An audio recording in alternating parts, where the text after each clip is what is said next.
I'm not understanding you clearly. You were saying, should I?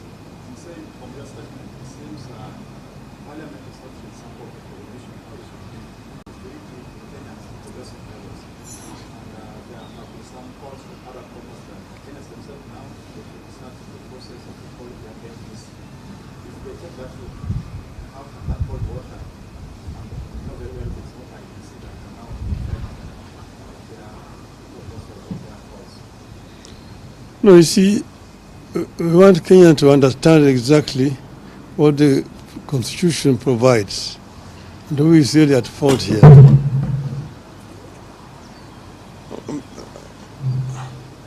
I'm basically trying to create some clarity for this issue because there's some kind of cloud. People don't understand really the bone of contention between the Senate and the National Assembly. And you can also see that, on the other hand, the county government are being blamed, the governors, for lack of development, that they're not doing anything. The development which is available is only done by members of parliament. See members of parliament constructing roads, members of parliament constructing health centers, schools and so on. Because the funds which are supposed to go to the counties for those purposes are being held by the national government in what they call National Government Constituency Fund.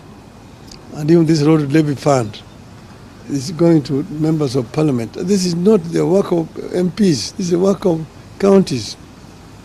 Today, the bulk of the revenue that goes to counties goes for purely recurrent expenditure. Nearly 70% of the revenue going to counties is only for recurrent expenditure, paying salaries to workers and so on. Only 30% remain for development, which is very inadequate indeed. Because the bulk of which should be going there is going into these other funds, which are under control of members of parliament. So if that were to change, then the equation would change. Nearly 50% of revenue going to the counties would be for development projects. And the counties are the ones which are actually best suited to do the development. And then you've got the county assemblies to oversight.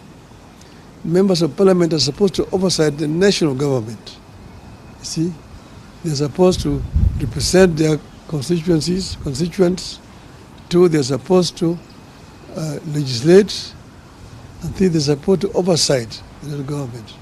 But they themselves are now being involved in the execution of projects at the constituency level. In fact, there's very little work being done in the National Assembly. The assembly is most of the times empty.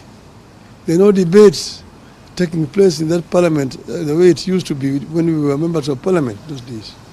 Parliament is no longer doing its work as a National Assembly. This is why we are really calling them to account.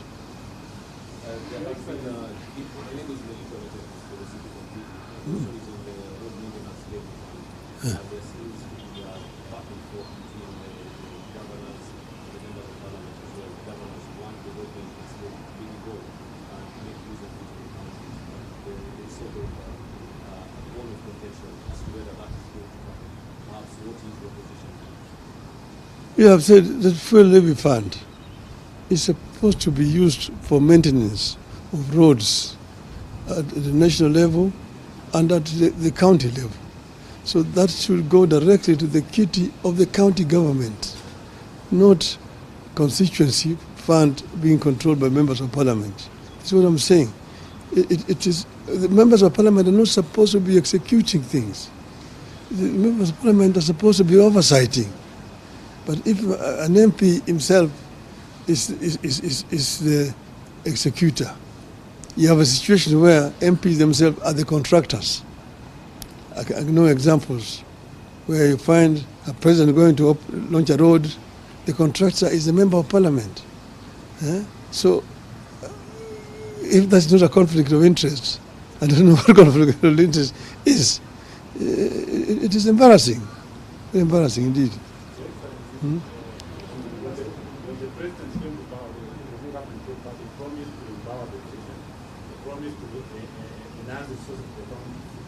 what we are seeing from the Secretary of the National Assembly is almost what it was. As part of these lies and deciding what they